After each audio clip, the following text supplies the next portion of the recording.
it's those moments and steps in between that are actually where richness lives, not goal oriented.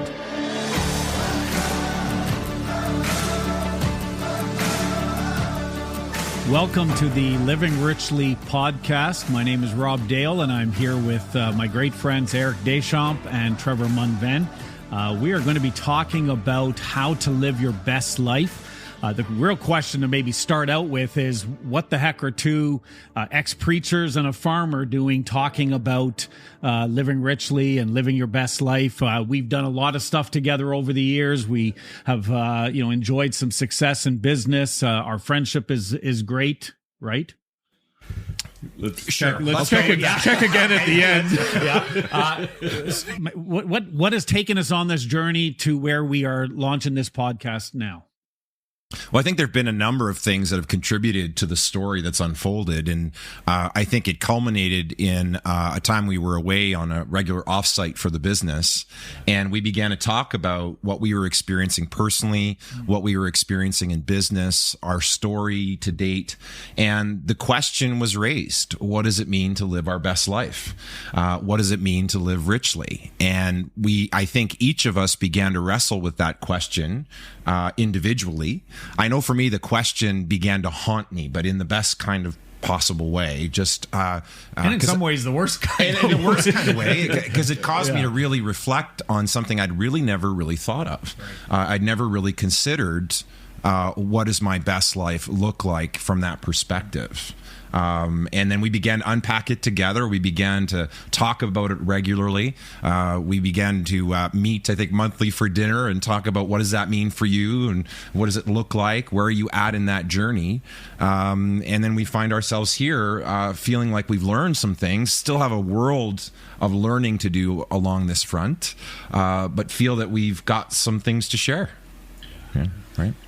There was so much that was unspoken, right? Right. I think as we were chatting over time, whether it was around, fire pits or, old fashions, lots of old fashions. I'm not sure I like that they started calling us the old fashioned guys. As we started to talk about that, to realize how much for myself, how many things I hadn't said to myself, let alone hadn't said out loud as well. And as we're starting to get to a point where maybe it was okay to try and say some of this stuff, there was both very high level of discomfort, but also like a recognition from you guys and from others to go, yeah, me too. Yeah.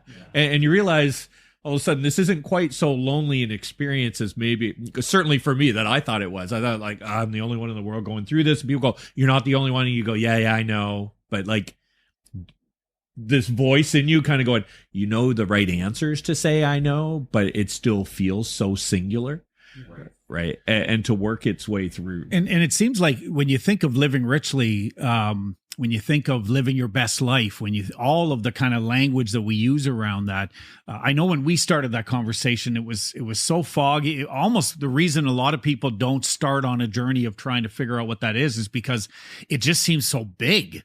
It seems so kind of out there and untouchable. And yet there are thousands of books. There are all kinds of different gurus. There are all kinds of red ocean. It is a red ocean. So we thought, let's do it too. Right? Let's jump into this red ocean. And I think that individually and together, we've tried a lot of the things that have been out there that kind of promise you the solution or the answer to what it means to live your best life. Maybe let's talk about what is it not for us, at least, because there's a lot that goes into that list of what it's not.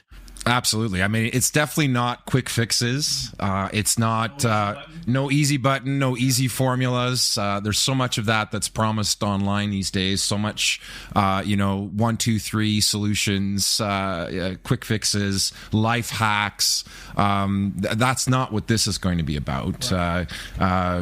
It's not a 30-day challenge. It's not a 45-day challenge. It's nothing like that. It's about really getting present in many ways to what matters most in your life, and then building a life that aligns with that, right? Yeah, and it's also not about to live the best life.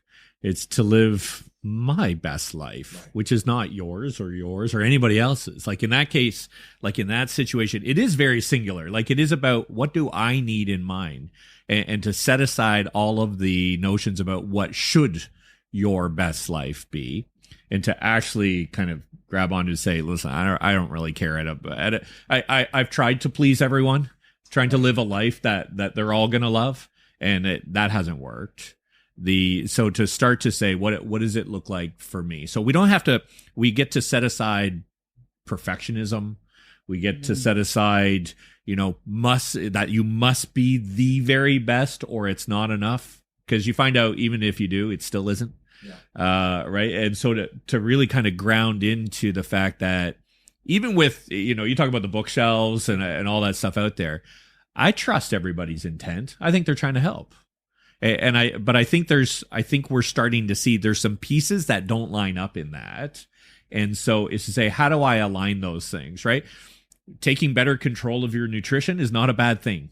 Being more active and physically fit is not a bad thing. Like you take any one of those things and go, yes, like there's pieces, but I think how we approach it and enter it, we need to let go of some pieces and probably grab onto a few others, which we can talk about as well. I love what you said there about, the notion of it's my life. Oftentimes what happens with a lot of the gurus and a lot of the teaching out there is you're prescribed a formula for how to do this, and if you follow that formula, you're living someone else's best life, but it may not be yours. And I think but the challenge there give people that, and we would, certainly as ex-preachers, one of the things that we often would try to do in that world is give people solutions, right? Aside from take-up offerings? Other than take-up offerings would be give answers to people's problems. And I think one of the things that we're trying to do with what we are kind of learning and unpacking as a in this podcast is to not give you answers, to not give people the solution of this is what it is to do to live this way.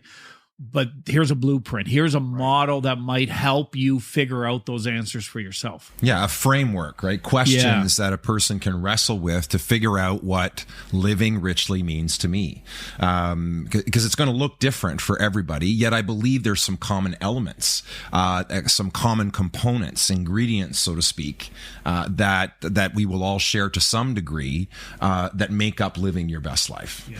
It's certainly not. You mentioned, living to please others. Right.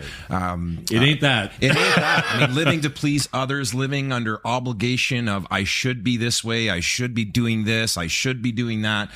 Living almost hostage to other people's expectations without ever spelling out what that means for you. And I think when we lack a vision for our own life, when we lack a blueprint of living our best life, we're going to be living according to somebody else's blueprint, somebody else's vision, and that's a miserable way to live. Yeah. Let me go back to the question again. What the hell? And I'm an ex-preacher, so I have to use the word hell at some point. What the hell are two That's real growth there. That's man. real growth. I'm so proud of you. That's so good. proud of you. Yeah. Are two ex-preachers and a farmer having a conversation around this. Now, we are going to be for those of you that are listening, you can look at the show notes, and we'll have links to some of the podcasts that'll be our individual stories where we're going to tell the journey, the full journey that each of us have been on, but maybe a quick snapshot of what brings each of us to the table in this conversation. So if you were to kind of that high level view of what took you on the journey to get here, maybe what was one of the big lessons that kickstarted this for you. I don't know which one of you guys want to start, but what would that be? Oh yeah, you've opened up the start to tell your story. Let's dive right in. Yeah. Over to you. Yeah, thanks, Eric. Appreciate that.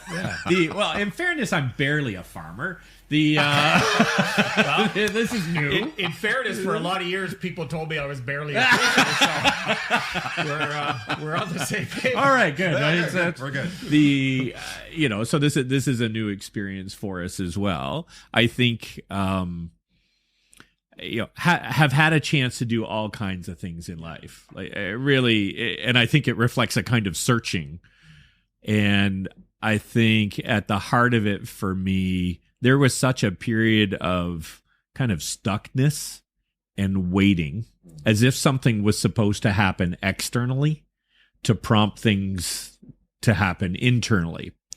And the truth is, it did, but that's not a really great way to go about it, because I think for most people, you probably like go through your own story and go, oh yeah, then there was this really painful experience that prompted me to go, well, I'm not fucking doing that anymore. All right, I got to change what I'm doing. I need to make a shift, whatever. I think sometimes that can prompt us to go deeper into that stuckness and that lack of motion, but sometimes it propels us forward. But we don't have to wait for that. Right? We can start to choose our way through it. So, you know, when I look at kind of that overall arc of my life, there was a lot of years of trying to crack a solution that I thought would make me feel good inside. I didn't have this language, that's for sure, but it was definitely that behavior of looking for approval, looking to do well, looking to win, looking to succeed, looking to exceed, all of those things. And none of it delivered what I wanted. And so the only move I knew was to try harder. Right. And that didn't get me anywhere either. Can't relate to that at all. Yeah, no. Right?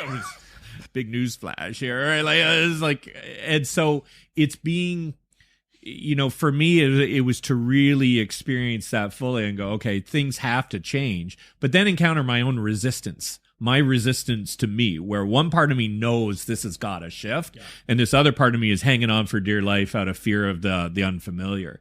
And so if there's one thing in the midst of that I would share about what I've learned, and you guys have seen it as well, it's getting more comfortable with being uncomfortable. It's recognizing, right? We talk about how our conversations, we're okay to be uncomfortable, but we won't be unsafe. Because usually for me, the slightest signal of discomfort was like red alert, not safe, DEFCON 5. Yeah, put your running shoes on. Right. And it doesn't need to be that. And to create a little bit of tolerance within myself for that, and then to ask a different set of questions. What a powerful truth, eh? Yeah. What about for you? Well, I mean, I think a lot of what Trevor said, like we echo many of those things, you know, chasing validation and external milestones and benchmarks and achievements, right? Constantly running from a sense of deep self-loathing that I'm, unlike other people, I'm fatally flawed and I'm more than the average person, and giving myself to a lifetime of trying to help others, and in many ways I was trying to help myself and it wasn't working. Like you, no matter how much I invested in those activities, the ROI was meager, if not negative, and it wasn't meeting the need that I had for, I need to feel like I'm okay. Someone tell me I'm okay. And most people often being surprised to hear me talk about that, saying that, you know, on the surface you had a lot going for you, you had a lot of success, you this, that, and the other, and I might have been smiling on the outside, but in many ways I was dying on the inside. Right? And running from so many issues I didn't know how to deal with. I didn't know how to address. I didn't have the tools. I didn't have the resources. And I think at a very core for me, and I'll pack this more when I tell my story, but I think at the very core is I didn't believe fundamentally that I deserved to have a good life. That my pain and my suffering and the shit that I was dealing with was somehow penance, that somehow this is what I deserved, and so I couldn't ever hope to expect for more. And yet here I was offering hope and forgiveness and grace and a future to others, but I didn't believe that applied to me. Right? Yeah, it's so interesting. I know for me it was, you know, externally I was a rising star. I had launched at the time, had launched a pretty successful church plant, a new church endeavor, had really grown it and been very successful. And for the uninitiated, church plant is not an actual plant. No, it's not a plant that you create. How deep do you plant? From a farming perspective, how much light does it need? See, it is farming. What fertilizer do you need? Whoa, it is just like farming. Yeah, no. You know, the notion though that, and I was often would be told how good I am at that craft because, and you use the language, the craft was so much about serving others, supporting others. It was taking the focus off of yourself and your own needs, your own voice, and being able to just, as long as you could come in almost like kind of like the Lone Ranger's here to save the day, right? And you could go in and kind of save everybody else. You had this external success, and yet there was this sense of loss internally because I had no idea who I was in the midst of all of what I was achieving externally. And I remember it came to a crux. I'll share, and again, encourage you to listen. In the show notes will be the links to all of the individual stories. A great opportunity to not only get to know us, but to get to know why we're on this journey. Encourage you to do that. And as I share in my story, my mom was my hero. And when my mom passed away from cancer, before she died, she had written letters to my sister, my brother, and I, kind of these farewell letters. And in mine, she made the comment, she wrote about how, why you're the one I don't ever have to worry about. You're the one you're the peacemaker, you're the bridge builder. And I remember at the time reading that after she had died and feeling so guilty because I was angry at her that she wasn't worried about me, that she was looking at me but I realized that was how I was identified, as the peacemaker, the bridge builder, the one who always comes in and keeps everybody else good and happy. And then I had no voice in that. And living richly was learning for me how to find that voice and then to be able to communicate it in such a way. I love what you said earlier, communicate it in such a way that is uncomfortable, but not unsafe. And to find that environment that even when someone else comes back and says, doesn't respond the way you want them to respond, you're okay. Right. In the midst of that. So that's the journey we're on. That's what has taken us and brought us to this place. We've talked a little bit about what living richly, what living your best life is not for us. And again, and I think I appreciate one of you made the comment a bit ago about there's lots of good, we're not dismissing or dissing the approach that others take. It didn't work for us. Right. So what did? Well, that's a big question. I think perhaps what we can, I'm thinking about like, who's this for? Before we get into what did work, I'm thinking like if folks are listening right now and they're saying, is this podcast for me? Who is this for? No, they want solutions. They want answers. And we're going to get to that. They're like, I'm not a farmer. I'm not an ex-preacher. Right? To me, it's for folks, if you're listening and it's a sense of, you might have a sense of indifference about your life, even perhaps being indifferent about your indifference. There's perhaps a sense of not feeling settled, not feeling like your life is on point. And that doesn't mean that your whole life is off. I think all three of us could talk about areas of our lives where we did feel very confident and very competent, and yet we were overcompensating in those areas because there was other areas where we felt like we were incompetent and we lacked confidence and we were unhappy. And so I think there's this notion then of almost chasing something. You're constantly looking for something to fill that gap in your life. Something is missing, and you're not feeling that sense of contentment, that sense of I'm really living my life on purpose. Perhaps it's almost a sense of I'm passing the time, but I'm not making the time count. And what would my best life look like? But let's explore that a bit more. Who is this for? Well, we know everybody's busy. Yeah, ask anyone; they'll tell you, right? How are you? Busy, right? And so, even in that busyness, I think it's when you find yourself stuck or waiting, right? I think that is a piece because I think life is meant to be lived. It's a verb, right? Like it's about living it, and so it's being active in the creation of our own lives. And when we feel like I'm doing all this stuff, right? It's not about busyness, not about activity, but it is about, am I actually shaping it in a way that matters to me? Do I even know what matters to me? Do I have the courage to say out loud, even just to myself, what matters to me, right, and to own that? I think those clues around stuckness or waiting is like, a little bit of Groundhog Day, right? Where it just feels like over and over, it's the same kind of thing. There can be periods where actually the busyness looks the same, but all kinds of other stuff is shifting and growing as well. But I think it's that sense of there's no motion. There's no sense of, do I even know what I care about? I liked what you said about indifference around being indifferent around your own indifference. Right. Boy, there's like a sense of despair in that. Yeah. And lostness almost, right? Drifting, coasting. And on the other side of COVID now, I mean, we think of the pandemic and how so many of us had far too much time alone as we were locked in these lockdowns. And really part of the COVID headache is now, I think, folks emerging from it and saying, who the hell am I? And what's my life really all about? We think of how folks have redefined their relationship with work and all the dynamics that's caused with remote work and being forced back to the office and people making all kinds of new choices. But I think a lot of folks still haven't really gotten to the heart of what is it like for me to live again that best version of my life, for me to upgrade, level up.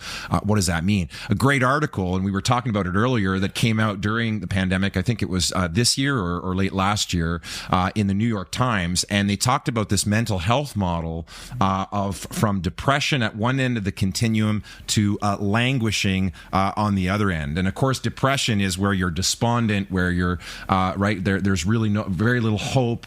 Life is really unhappy. It's that far spectrum of you don't have any mental health. You're in a really bad spot. The other end of it they describe as flourishing, and this is where you're feeling a sense of mastery. You're feeling a sense of purpose. You're feeling that sense of joy. I think that's what we would say. Well, that's what we're talking about. What we're talking about living a richer life. And yet in the middle, which is where the article stated that they believe where most people live, the middle of that continuum between depression and flourishing is languishing.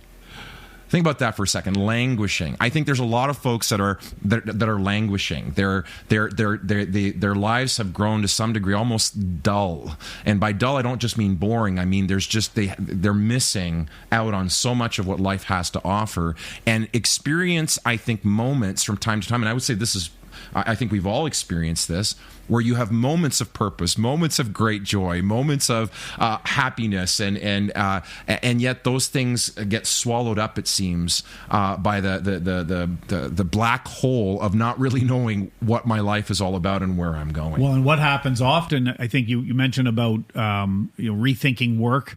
Rethinking, in many cases, relationships. I don't know if this stat is accurate or one I'm just making up, but because we know 77% of stats are made up on the spot, right? But I did, I've heard that the number of relationships, divorce lawyers and everything like that how much that went up. They got very, very busy as a result of COVID. We are because of this languishing and because of this emptiness, often our natural default reaction is to focus on external. And so we blame work, we blame the relationships, and they may be valid issues in all of those things. The real solution and answer is internally. And I love what you said early on at the beginning of the podcast was this notion of haunting. If the idea, when the question is asked to you, are you living your best life? If that doesn't haunt you, probably good time to hit pause and move on to another podcast. Right. If there's something that tweaks within you, then this is probably for you, because that's the conversation we're going to have is what does that mean? And then how do we move into a journey of finding what living richly and is for each of us. Right. So I think that's really kind of, in a nutshell, the kind of individual who will likely resonate with this is the person who, when they hear that question, it triggers some kind of reaction internally where they go, that's something that matters to me, or that's something I feel needs to matter to me. How do I go about doing this? Now, I want to recognize this. And, again, we are going to, really just start to look into all kinds of different conversations around what it means to live your best life. At the risk of keeping this podcast from being 16 hours long, maybe some high level, what are some of the things we're learning? That maybe some of the things we're going to be talking about separately in other podcasts that will just give a sense of what is this journey we're on all about. And let's just take a few minutes to talk about that before we wrap things up today. Yeah, I think there's a great way to look at, again, what we're focusing in on this podcast is this notion of moving from pain-numbing strategies, pain relief strategies, pain prevention into living your best life. I know for a lot of folks... I feel like you need a fourth pain kind of to fit that flow. It worked really good with your alliteration. And then the last one. It stands out on its own. It stands out for a purpose. But think of how much of our lives we spend trying to just numb pain. Right? Distract ourselves, keep ourselves busy. I mean, for many of the folks that we work with in the business world, the pain-numbing strategy of choice is throw yourself into work, right? Yeah. Just work harder, do more, accomplish more. And yet, again, there's this nagging sense that something is off, something is wrong. Of course, other pain-numbing strategies, I mean, alcohol abuse, drug abuse. There's so many things we could list, even what appear to be noble pursuits, that can be nothing other than hiding or numbing from this nagging sense of what's going on. Binge watching, right? Video gaming, totally. Like anything that's pulling our attention really away from what's going on inside. Like the voices that are in there that are a little uncomfortable. It's like, poof, we can make that go away, right? I'm sure we'll have an episode at some point about just the digital distractions that steal so much of our heart's attention away from our best life. But it's that whole sense of just numbing the pain. I think people will reach a point, I think we all did at different parts of our journey, where the pain became too great to just numb. And so we reached out for help. Maybe, we talked to a friend. Maybe we started to talk to a counselor, or we took a step to try to get some relief from the actual pain that we were feeling, or that the unhappiness that we were experiencing. Well, and can I jump in on that? Because I think what also helped us move into that point of saying that the pain, it's too much now. And we're going to get into this more as we talk about blueprints. And that was community. Right. I'm not sure if I would have, because it's such a big concept, I'm not sure if I don't know when or how I would have started on that journey if it hadn't been for the community, the people, you guys in my life, to begin to ask the questions together.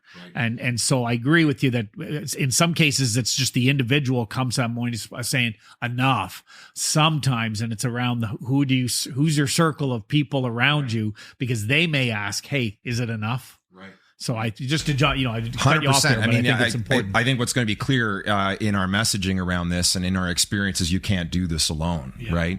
But in pain relief, it may be reaching out to someone, or it may be saying, I'm going to join a gym. I'm going to start People will jump into these activities hoping that if they start that new habit, if they stop smoking, if they take that step, if they start an exercise program, start eating better, change their job. Right? Like, these are all attempts to try to relieve the pain at this point.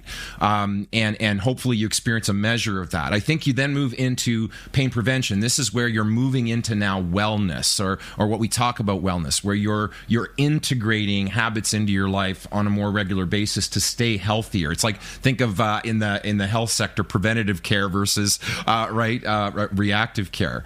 But living richly is a whole step beyond that. It moves away from a avoidance of pain or pain relief focus into a best life focus, into joy, serenity, love, kindness, a sense of living, again, an elevated life. That pain will still be part of that process. I wish we could turn that button off, but pain comes to us. But I think it was the Dalai Lama that says pain is inevitable, but suffering is optional. When we're moving into living richly, we're not just avoiding or running from pain. We're moving towards again, this vision, this blueprint of what our best life looks like. It's almost a shift from doing to being.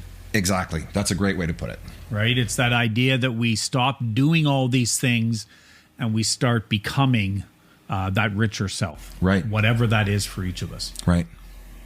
There's a piece, I think, with this. There's a gentle deliberateness that's required, right? People talk about, I don't know my purpose. I'm like, okay, so let's say you don't know your purpose, and I know that feeling for sure, but you can still be on purpose. You can still do things on purpose. You can still make some choices to say, instead of being on autopilot, instead of living other people's lives, other people's scripts, other people's views of what you think you should do, is still to be deliberate, to make some choices and then live those choices. And they can be grand, they can be small. I think the issue is the deliberateness, but also to do it without harsh judgment. Right, because I think we're hard enough on ourselves. Like we've all talked about this, Eric. You were candid about it earlier in the call. I was a little bit as well around the not that you weren't being candid, Rob.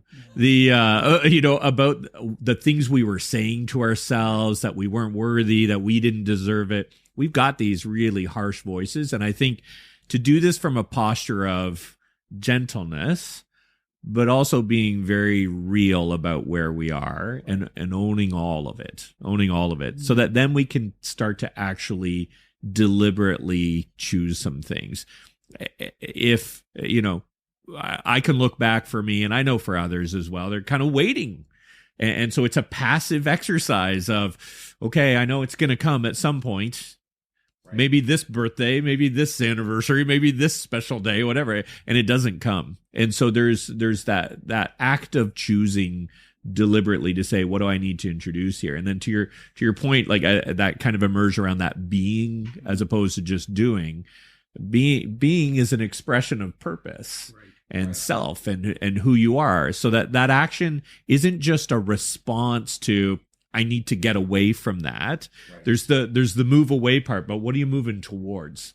Right. And choose that towards thing, even if it's so short term or narrow term or whatever, but be like that deliberateness there. And I find that opens up so many other doors.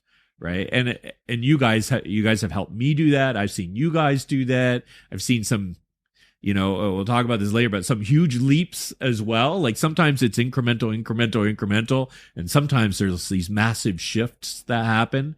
But I think it starts from those small pieces of being gently deliberate and not saying, well, I'm going to do whatever exercise program because I'm going to be ripped and I'm going to do this. I'm going to do that. It's like, okay, like that, and maybe it'll end there, but it's those moments and steps in between that are actually where richness lives, not goal oriented. Yeah, I think it's, to your point, I love the word deliberately. And for me, living richly, a big aspect of it is showing up fully and deliberately in your life. It's about being awake as opposed to asleep at the wheel. Yeah. So many of us are living like digital zombies, right? Think of the hours spent just thumbing your phone, right? Looking at somebody else's life or the best version of their life, which is off, a false front, because who posts the negative shit on social media? We only post the best moments. And yet here we are, just not being present to our lives, distracted by so many things, and we're asleep at the wheel. So it's about being alive, awake, available in the moment. And to your point about making those deliberate choices, right? It's about choosing, not coasting, language that we've used before. Yeah. It's about deciding, not drifting.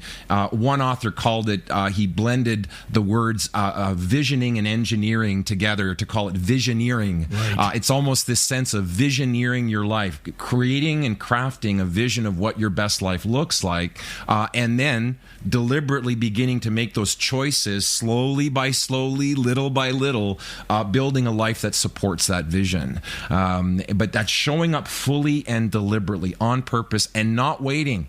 How many times have we next month, next year, our decisions or our desires to live a better life and to show up more authentically, more deliberately? It's time to start acting now, right?